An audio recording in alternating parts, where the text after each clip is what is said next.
الله أكبر الله أكبر الله أكبر الله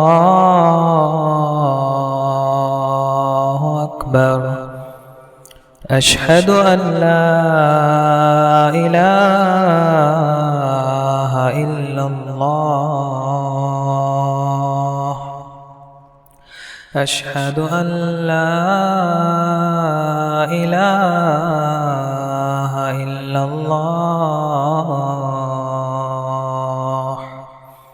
أشهد أن محمدًا رسول الله أشهد أن محمدًا رسول الله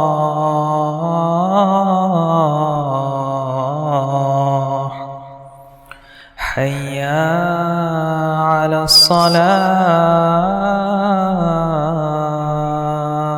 الصلاة حي على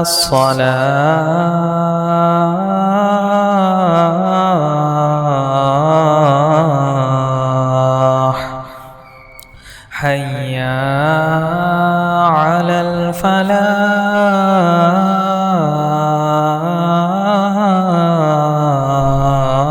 الفلاح حي على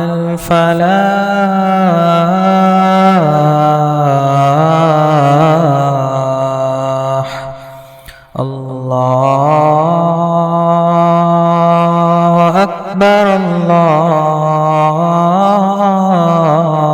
الله أكبر لا إله إلا الله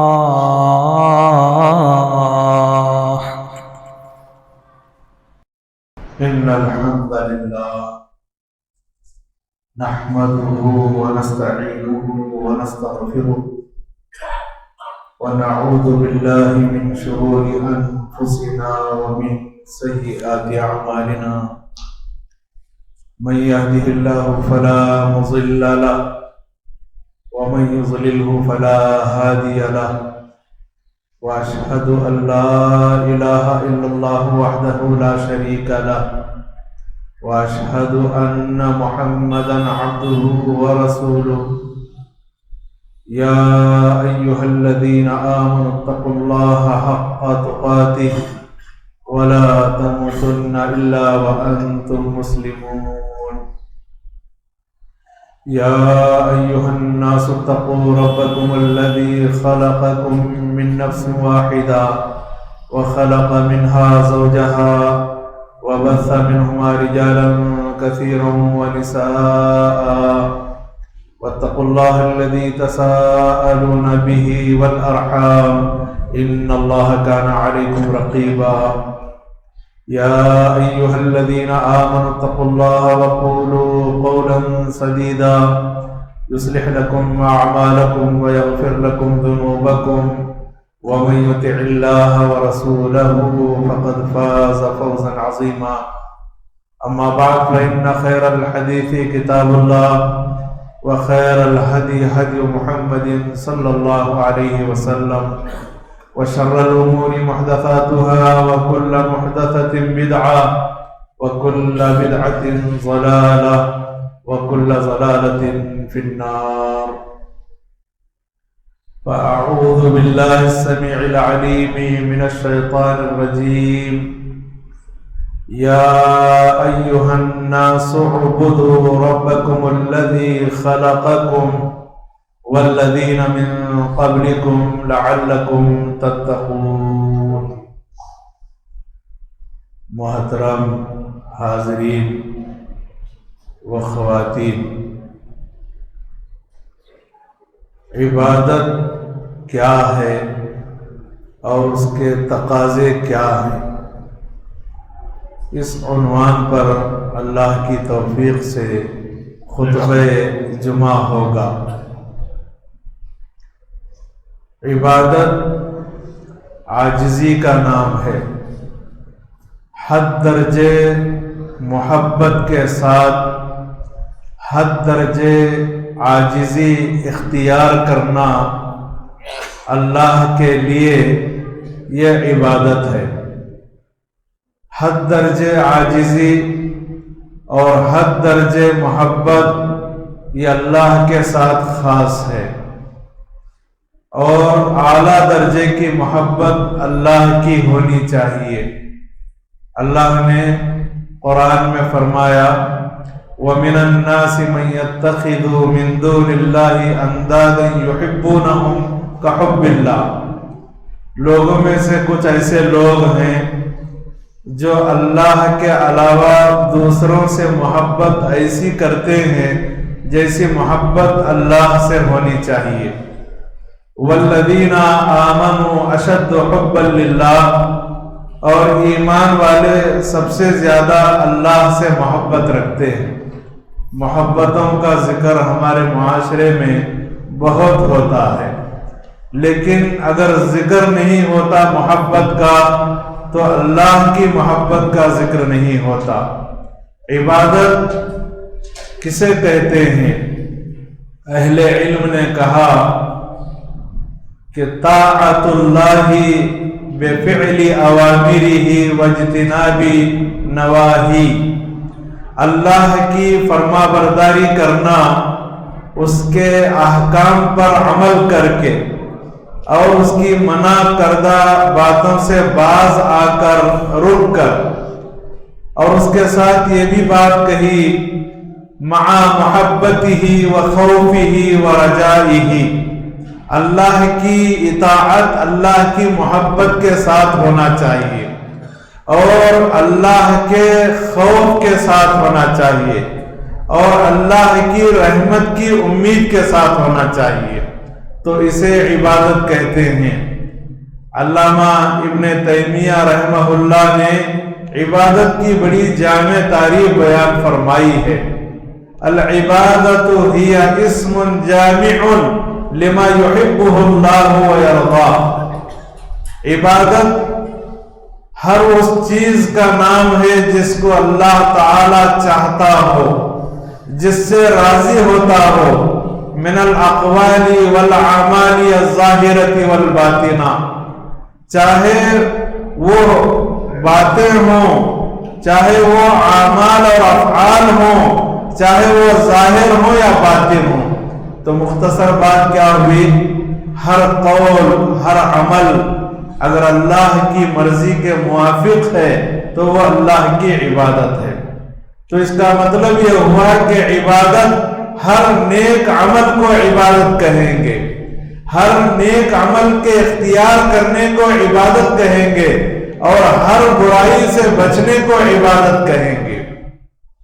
یہی وجہ ہے اللہ تعالی نے انسانوں کے پیدا کیے جانے کا مقصد ہی یہ بیان فرمایا وَمَا خَلَقْتُ الْجِنَّ وَالْإِنسَ إِلَّا لِيَعْبُدُونَ. میں نے جنوں اور انسانوں کو محض اپنی توحید اور اپنی عبادت کے لیے پیدا کیا ہے.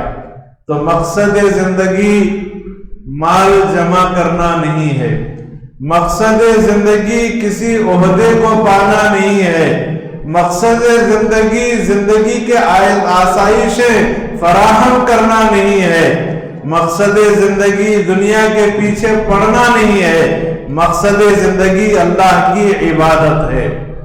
اسی لیے رب العالمین نے انبیاء علیہم السلام کی بعثت کا مقصد عبادت کی تعلیم دینا بتایا ہے. وَلَقَدْ بَعَثْنَا فِي كُلِّ أُمَّةٍ رَسُولًا أَنِ اعْبُدُوا اللَّهَ وَاجْتَنِبُوا الطَّاغُوتَ. ہم نے ہر امت میں ایک رسول بھیجا، ہر قوم میں ایک رسول بھیجا. اس رسول کو ہم نے یہ پیغام دے کر بھیجا کہ لوگوں تم اللہ کی عبادت کرو اور طاغوت سے بچو، غیر اللہ کی عبادت سے بچو اور اللہ کی عبادت کرو.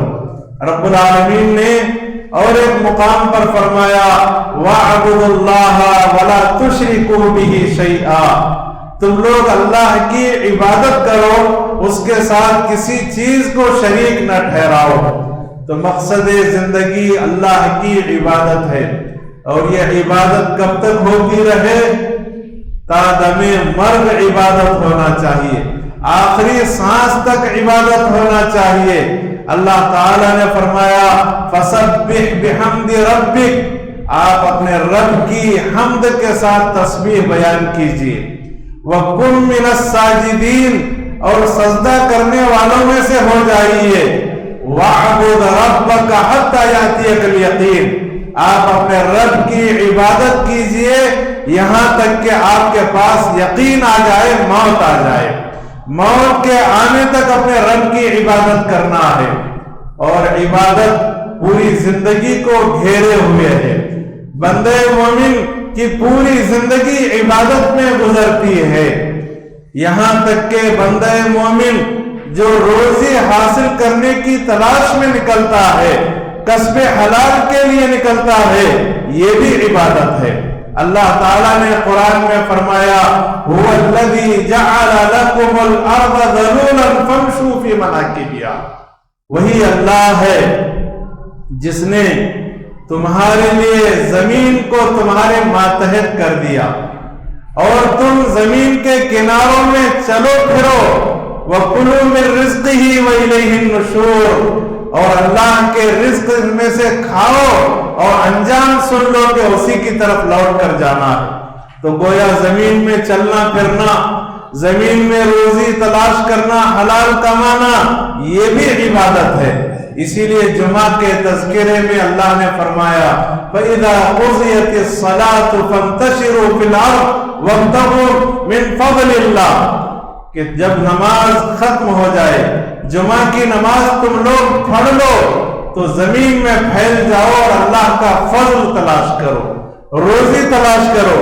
ہم اور آپ مسجد سے باہر نکلتے ہیں تو دعا پڑھتے ہیں اللہم انی اسألک من فضلک، اے اللہ میں تجھ سے تیرا فضل مانگتا ہوں، میں تجھ سے میں اپنی روزی مانگتا ہوں، اپنا فضل مانگتا ہوں۔ تو معزز حاضرین، اللہ کی عبادت حلال کمانا بھی ہے، حلال کھانا بھی ہے، حلال کھلانا بھی ہے، اور اللہ کی عبادت چلتے پھرتے اٹھتے بیٹھتے ہر حال میں کی جا سکتی ہے۔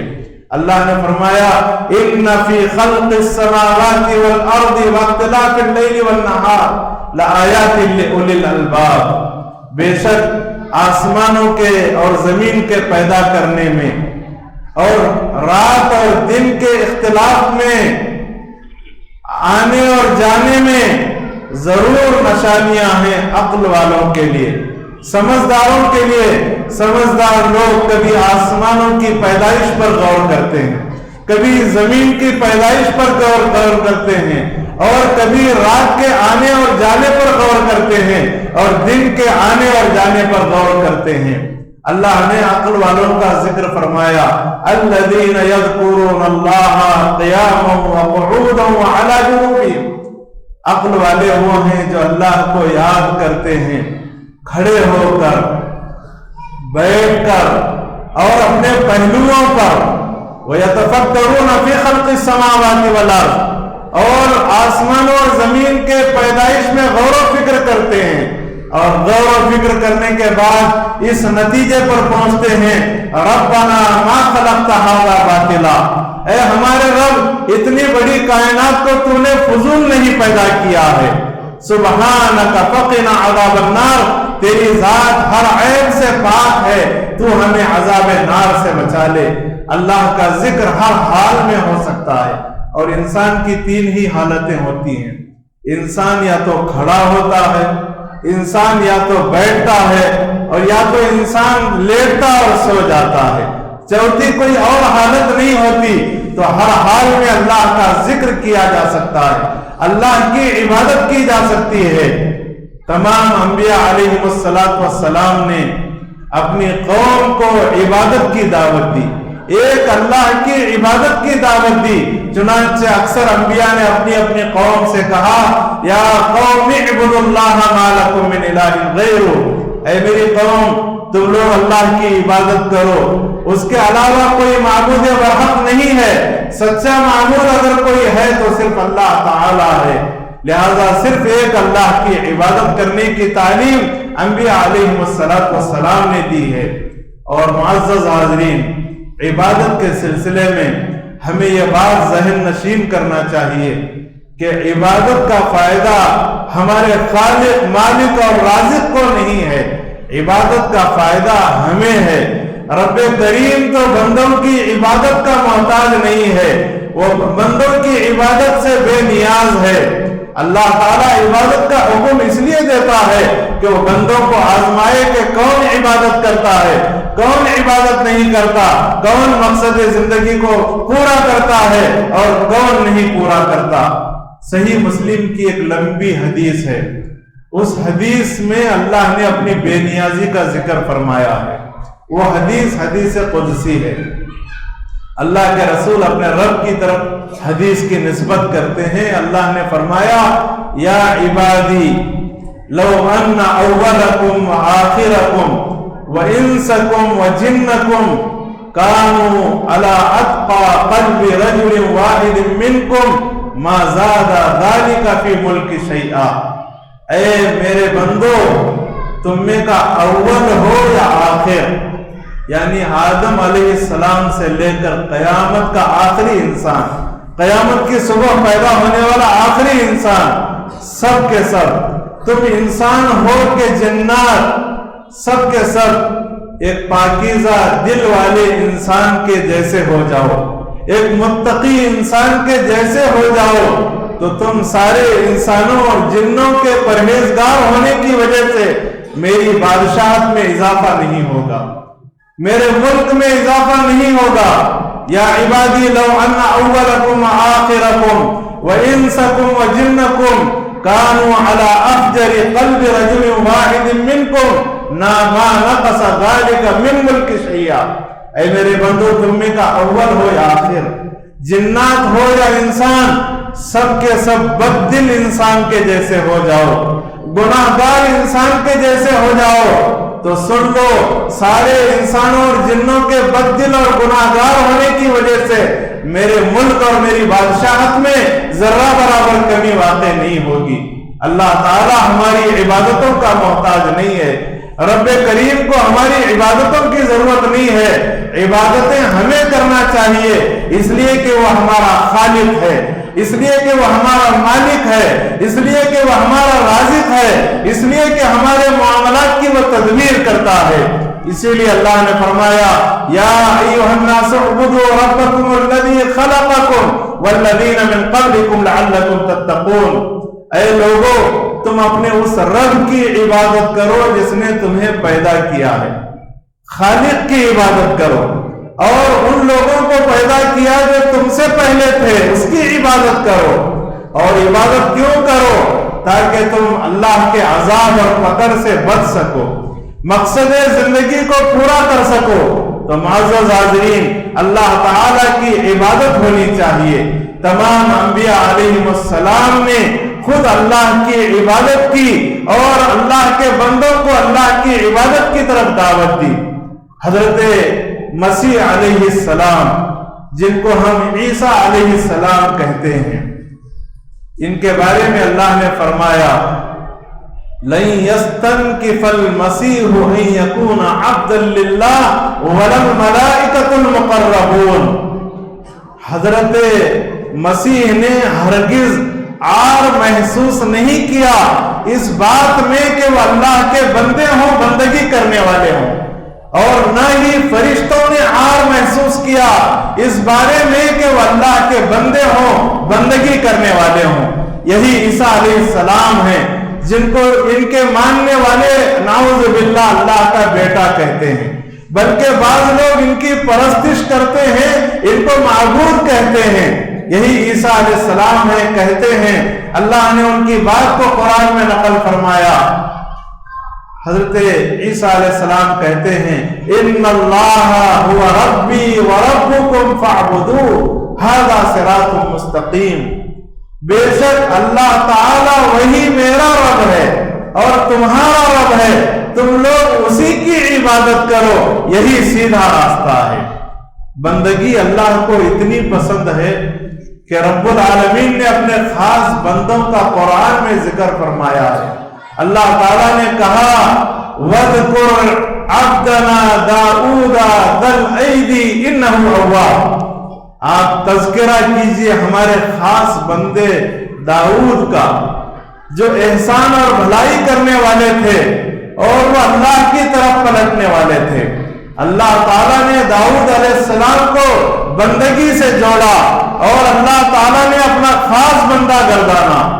اللہ رب العالمین نے قرآن میں ایک اور مقام پر فرمایا وَاذْكُرْ عِبَادَنَا إِبْرَاهِيمَ وَإِسْحَاقَ وَيَعْقُوبَ أُولِي الْأَيْدِي وَالْأَبْصَارِ، اللہ نے کہا ہمارے خاص بندوں کو یاد کیجئے، ابراہیم کو یاد کیجئے، اسحاق کو یاد کیجئے اور یعقوب کو یاد کیجئے، یہ احسان کرنے والے، اللہ کی طرف پلٹنے والے بندے تھے، بصیرت والے بندے تھے۔ تو اللہ تعالیٰ کو بندگی بہت پسند ہے۔ سید المرسلین جناب عربی محمد رسول اللہ صلی اللہ علیہ وسلم کو بھی اللہ تعالیٰ نے بندگی کا ذکر کرتے ہوئے فرمایا سبحان الذی اسری بعبدہ لیلا من المسجد الحرام الى المسجد الاقصی الذی بارکنا حولہ، پاک ہے وہ ذات جس نے اپنے خاص بندے کی سیر کرائی راتوں رات مسجد حرام سے مسجد اقصی تک، وہ مسجد اقصی جس کے ارد گرد کے علاقے کو ہم نے برکت عطا کی ہے۔ اس آیت میں غور کیجئے، واقعہ کتنا اہم ہے کہ اللہ کے رسول صلی اللہ علیہ وسلم کو راتوں رات فرشتوں کے ذریعے سے مکہ سے بیت المقدس لے جایا جا رہا ہے۔ ایسے موقع پر اللہ تعالیٰ اللہ کے رسول کا ذکر بندگی کے ساتھ کر رہا ہے، ان کے بندہ ہونے کا ذکر کر رہا ہے۔ اسی طرح تبارک الذی نزل الفرقان علی عبدہ لیکون للعالمین نذیرا، بابرکت ہے وہ ذات جس نے فرقان کو، قرآن کو نازل کیا اپنے بندے پر تاکہ یہ بندہ جہاں والوں کے لیے ڈرانے والا ہو جائے۔ قرآن کا نزول معمولی نہیں ہے۔ قرآن کے نزول کے تذکرے کے موقع پر اللہ تعالیٰ نے اپنے رسول کا ذکر بندے کے ساتھ کیا ہے۔ اسی طرح اور بہت سارے مقامات پر اللہ کے رسول صلی اللہ علیہ وسلم کے بندہ ہونے کا ذکر ہے، اور خود اللہ کے رسول صلی اللہ علیہ وسلم فرماتے ہیں لا تطرونی کما اطرت النصارى ابن مریم انما انا عبد فقولوا عبد اللہ ورسولہ، تم لوگ میرے رتبے کو ویسے مت بڑھاؤ جیسے نصارہ نے، عیسائیوں نے مسیح ابن مریم کے رتبے کو بڑھایا۔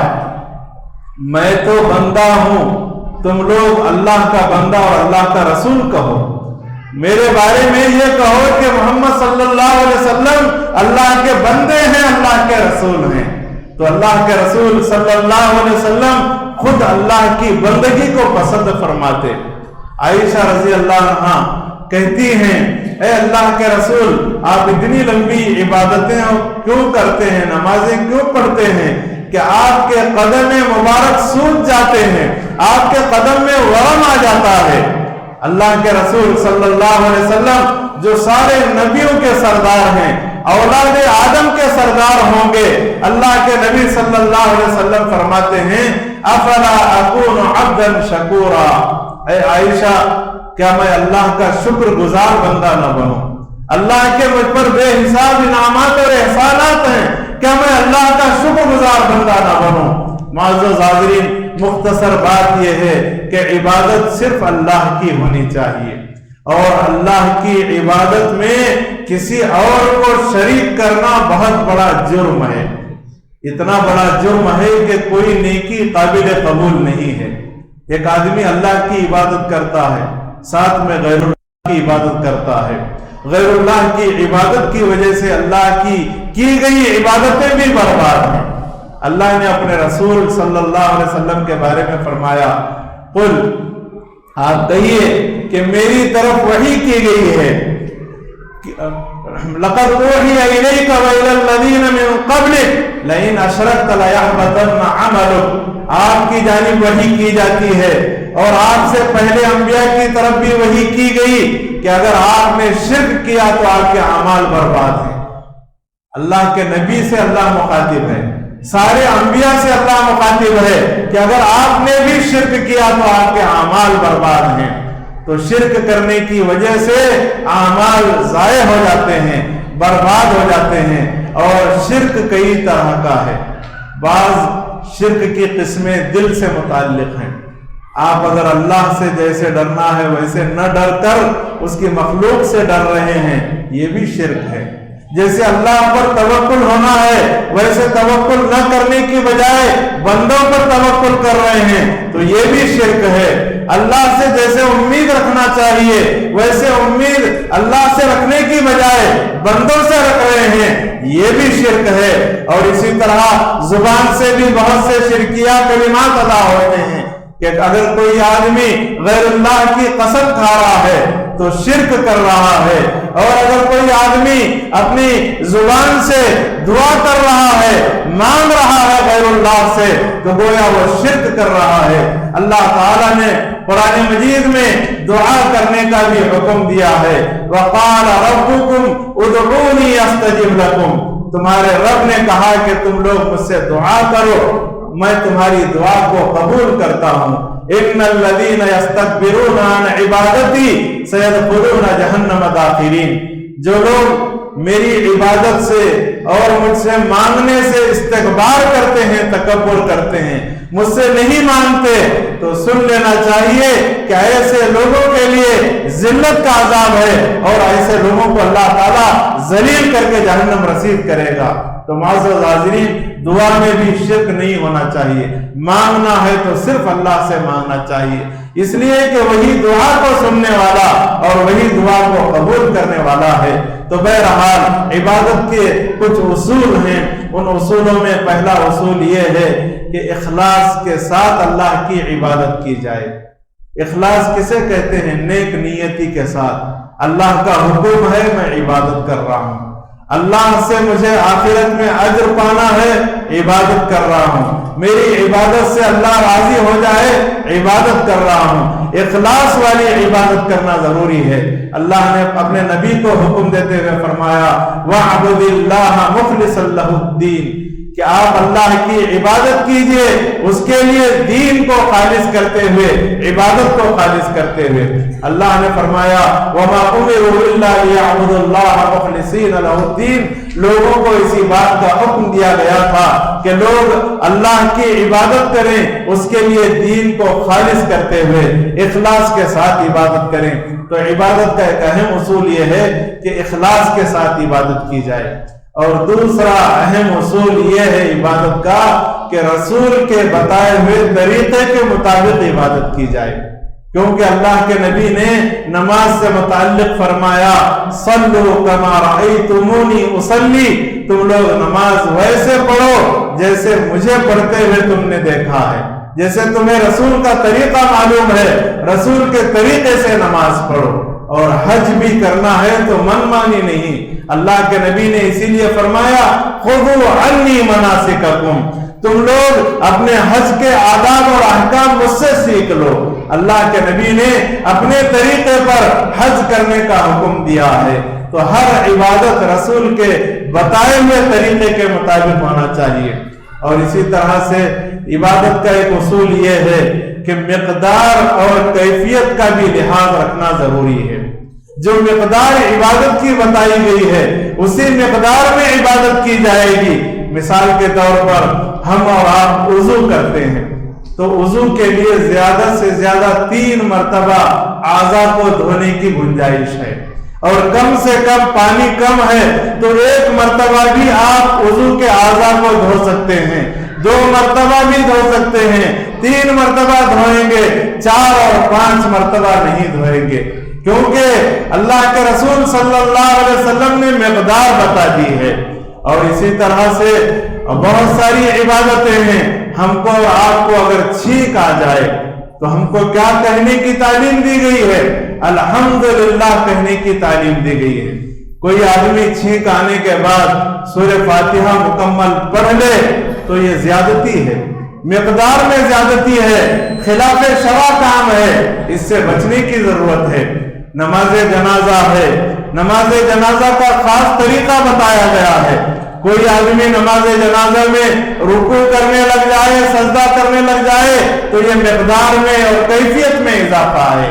اور اسی طرح سے رکوع اور سجدے میں قرآن کی تلاوت حرام ہے، منع ہے۔ کوئی آدمی رکوع میں سجدے میں قرآن کی تلاوت کر رہا ہے تو مقدار اور کیفیت میں گویا کہ وہ اضافہ کر رہا ہے۔ تو عبادت کے اصولوں میں سے ایک اصول یہ ہے، جو مقدار بتائی گئی ہے مقدار کا لحاظ رکھا جائے اور کیفیت کا لحاظ رکھا جائے۔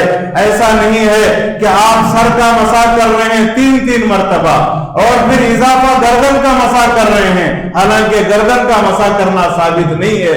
صرف 1 مرتبہ سر کا آپ مسح کریں گے، سامنے سے دونوں ہاتھوں کو پیچھے لے جائیں گے اور پیچھے سے سامنے لائیں گے، یہ مسنون طریقہ ہے، یہ کیفیت بتائی گئی ہے شریعت میں۔ اپنی من مانی عبادت میں کرنا درست نہیں ہے۔ اگر ایسا کیا گیا تو عبادتیں ضائع اور حقارت ہیں۔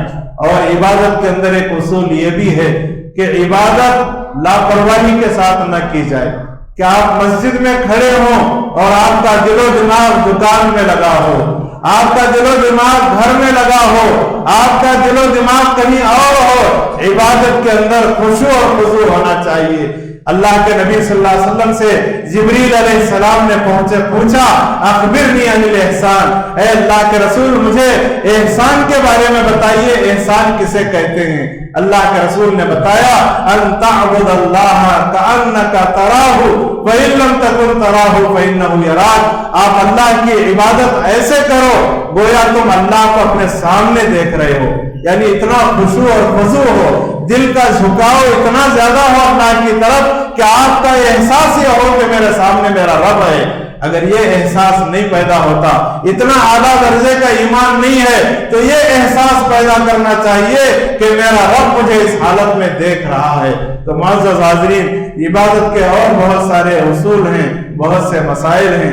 اخیر میں قرآن مجید کی ایک آیت مبارکہ پڑھتے ہوئے اس کا ترجمہ کرتے ہوئے اپنی بات ختم کے دیتا ہوں۔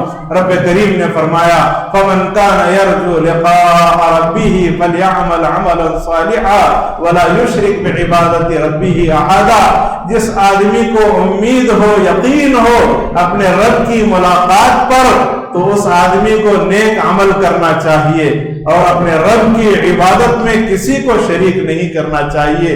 اللہ سے دعا ہے رب کریم ہمیں آخرت پر امید اور یقین رکھنے کی توفیق عطا فرمائے، نیک اعمال کثرت سے کرنے کی سعادت نصیب فرمائے اور رب کی عبادت اخلاص کے ساتھ کرنے کی توفیق عطا فرمائے۔ آمین وآخر دعوانا ان الحمدللہ رب العالمین۔ بارک اللہ لنا ولکم فی القرآن العظیم ونفعنی وإیاکم بالآیات والذکر الحکیم، انہ تعالی جواد کریم ملک الرؤوف الرحیم ورب حلیم۔